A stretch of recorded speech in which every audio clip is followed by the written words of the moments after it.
Good day, everybody, and welcome back to Tech Talk. Today, I'm very excited to bring you a tablet that I think is really fantastic. It's Teclast, the Teclast T10 tablet. Some people have dubbed it the Master T10. This is Teclast's flagship tablet, their high-end tablet. It was released last year, just at the end of the year, so it's pretty much the newest released 10.1-inch Android tablet available today in early 2018. So I just wanted to show you guys the boot up screen. I really like the Teclast logo and how it's like fire and it just lights up. I think it's really cool. So I ran some benchmarks, and I'm going to get right into those scores for you guys, because if you're like me, you like to see scores. So that's what I got on Antutu. Now, when I ran this before, I got a much higher score, but I had only installed Antutu. So I have other benchmark applications that I ran at the same time. Obviously not concurrently, but within the same... I didn't restart. So normally I restart each time I run each benchmark. So to give it the best score, or most fair score, I would say. This time I didn't do that. So these are just the rough scores that I got running them back to back to back. So the single core score I got on Geekbench was 1499 and 3568. And you saw the Antutu score. So those are pretty respectable scores. I'll go into CPU-Z. You can see the information there. So we got our two ARM Cortex A72s clocked at 2.1 gigahertz, and it should be 4. It says 2, but there's 6 CPUs. I guess it just sees that as a cluster. Those are 1.7 gigahertz. So you can see there's 2 going and the rest are stopped. And we have our Power VR Rogue GX 6250 for our graphics chip. Now that is an older chip, unfortunately, so it just does mid-level performance when it comes to gaming, which mid-level performance for this type of device at this cost is quite acceptable, I would say. And you can see here with games and other things installed, we still have 92% of the space available. I have Asphalt 8 on here as well, plus a few other things. So I think that's pretty respectable. 320 DPI, resolution, and you can see how much we have. 72% available RAM, which is pretty good. It's pretty good. So I won't get into more sensors. That's just garbage stuff there. So basically, the interface itself, if you look here, it's pretty much a stock interface, which I like. So I'm just trying to see if there's anything out of the ordinary to show you guys. You know, we got a fingerprint reader on the back. It's kind of in the middle on the bottom. It's fine. You know, I don't think for a tablet of this size you can put a fingerprint reader anywhere. That would be really convenient. But that place is actually pretty good, because if you're holding it in landscape, your finger naturally rests there, and so you can activate it. And it works pretty good. It's pretty accurate. It's not the fastest, but it's decent. Can't complain. Developer options are enabled by default. I don't really like that, but just so you know. And yeah, it's pretty stock Android interface, not many additions. I don't like this little menu bar at the bottom with the extra buttons, and if you're in landscape, then we even have more buttons than that, and I'll try to show you that now.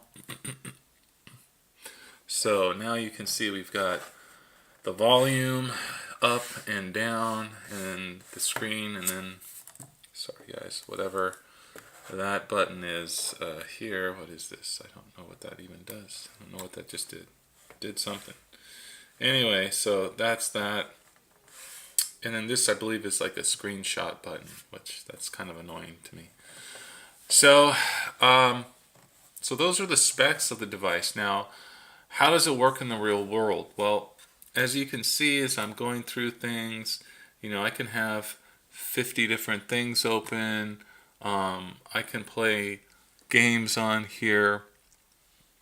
I could be playing Asphalt 8, and everything runs fast, loads fast. It's the screen is just beautiful. I mean, look how big that screen is. Loudspeakers. I'm not going to play the game, but you guys get the idea here.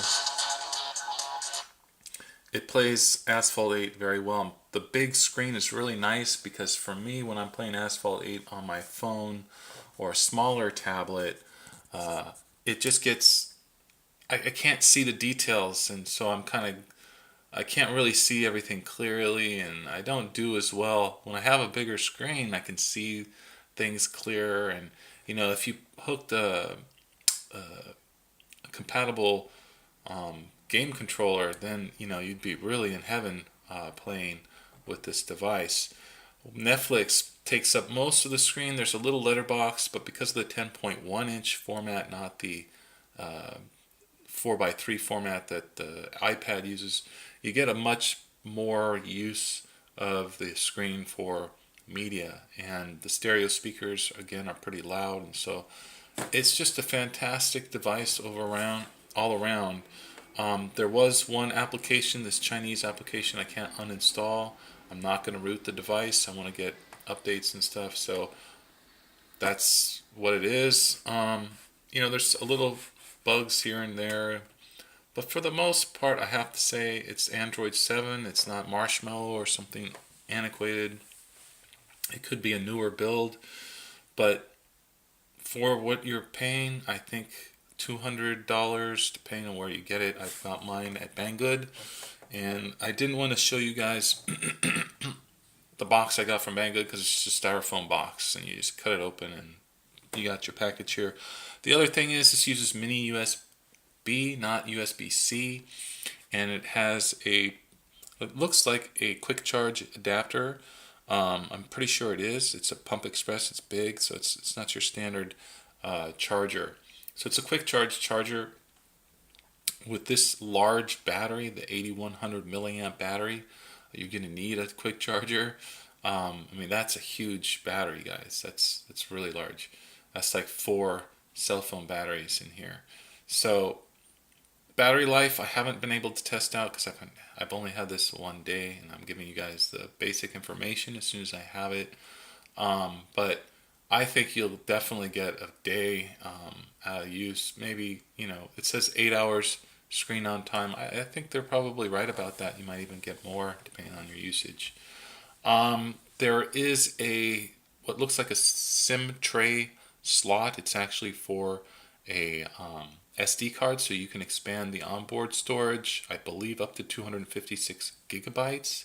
So that's pretty phenomenal. And because this is Android 7, it should be able to use the storage as internal, but I'm not sure. Don't quote me on that. My personal experience doing that has not always been that good. So I generally just use my SD cards as portable storage no matter what, and try to get as much onboard storage as possible. With this device, you've got a good amount of room to play with for all of your applications, and if you want to just transfer media files with an SD card, that's really easy to do. So overall, would I recommend this? I absolutely would. I was using an iPad Pro 10.5 inch, and that is just a sweet, beautiful device. The A10X processor is extremely fast, but honestly, for what I use my tablet for, it was overkill. I really just wanted to have a good tablet experience, and because the Android tablets were so poor, and I didn't want the regular iPad because it was a non-laminated screen. It was even not the screen is not as good as this on the iPad, and it's $429 for that device. So for me, I think that this is actually a better device for my use than a regular iPad for sure. It smokes the regular iPad because of the screen, and it's pretty speedy now. I think the iPad uses a 9X processor, which is a pretty capable processor. It's probably more powerful than the MediaTek. But that being said, the MediaTek does fine, and I like the stock Android interface. There's no bloatware on this. So yeah, for $200 to get this big a screen, to have the nice sound quality and media experience, it's quite nice. Now, I don't think there's any type of scratch resistance on this glass. I think it's just regular glass. So you probably want to put a screen protector. There was one pre-installed on the device, which was nice. It was a pretty inexpensive type screen protector though, and for me, I can only use tempered glass or no screen protector, because the plastic ones, the rainbows and all kinds of other artifacts, I just don't like them in bubbles. So that being said, there was one pre-installed, and if you were patient and didn't care about the look, you could wait to get one and have that installed. The other thing I like, because it's not a super expensive device, I can just use it without worrying that I'm going to scratch it and then I can't resell it or something of that nature.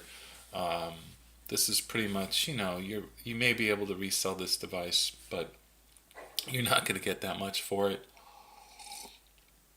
So you're going to use it. You're going to enjoy it.